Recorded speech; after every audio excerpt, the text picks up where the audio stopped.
बिस्मिल्लाहिर्रहमानिर्रहीम। अस्सलामुअलैकुम। मैं हूं अली असगर और आप देख रहे हैं मेरा यूट्यूब चैनल तहरीक लब्बैक।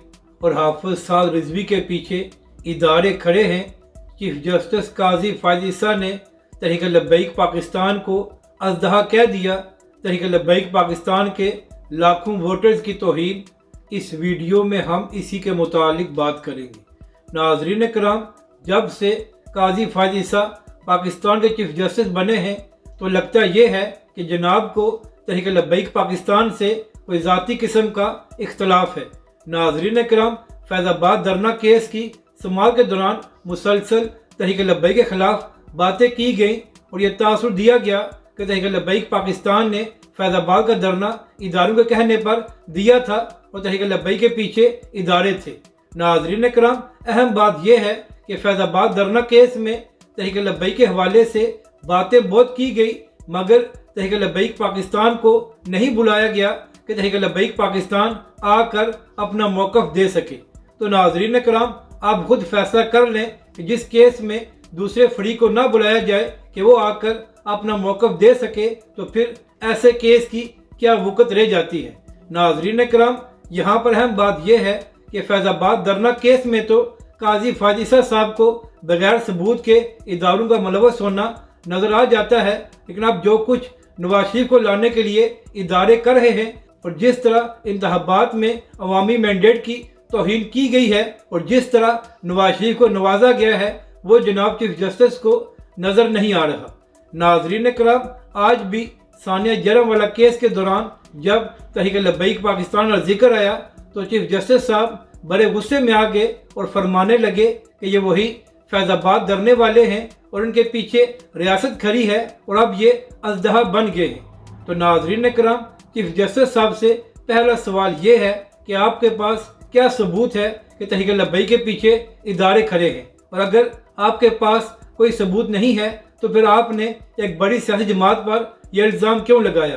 चीफ जस्टिस साहब, आपको यह हक़ किसने दिया कि आप तहरीक लब्बैक पाकिस्तान को अज़दहा कहें। तहरीक लब्बैक पाकिस्तान एक सियासी जमात है और आइन के अंदर रहकर अपना काम करती है। क्या तहरीक लब्बैक से पहले किसी और ने धरना नहीं दिया, तो फिर आप सिर्फ फैज़ाबाद धरने के हवाले से ही क्यों बात करते हैं। चीफ जस्टिस साहब, अगर आपने तहरीक लब्बैक पाकिस्तान पर इल्ज़ाम लगाना है तो फिर हिम्मत करके अपनी अदालत में तहरीक लब्बैक के कायदीन को बुलाएं ताकि तहरीक लब्बैक पाकिस्तान आपके सवालात के जवाब दे, ताकि पूरी दुनिया को पता चले कि तहरीक लब्बैक पाकिस्तान का इस हवाले से क्या मौक़िफ़ है और सच्चाई क्या है।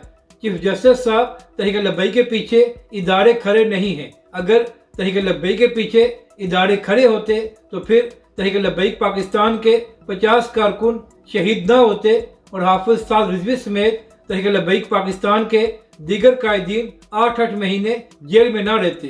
चीफ जस्टिस साहब, तहरीक लब्बैक के पीछे इदारे नहीं बल्कि अवाम खड़ी है, और इसका सबूत यह है कि तहरीक लब्बैक पाकिस्तान ने दांधली के बावजूद 30 लाख के करीब वोट हासिल किए हैं।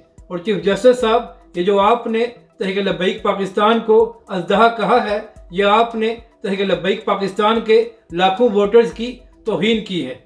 चीफ जस्टिस साहब, आप किसी जमात के तर्जुमान नहीं हैं बल्कि आप पाकिस्तान के चीफ जस्टिस हैं और आपको पाकिस्तानी अवाम के टैक्स से तनख्वाह और मराद दी जाती है। तो अगर आपने तहरीक लब्बैक पाकिस्तान पर इल्ज़ाम लगाना है तो पहले अपनी अदालत में तहरीक लब्बैक को बुलाएं और तहरीक लब्बैक पाकिस्तान को मौका दें कि तहरीक लब्बैक पाकिस्तान आकर आपके सवालात के जवाब दे सकें। चीफ जस्टिस साहब, जिस तरह की बातें आप तहरीक लब्बैक के हवाले से करते हैं तो इससे ये तासुर जाता है कि आपको तहरीक लब्बैक पाकिस्तान से कोई ज़ाती किस्म का इख्तलाफ या बुग़्ज़ है और आप ये निकालने के लिए चीफ जस्टिस की कुर्सी का इस्तेमाल कर रहे हैं।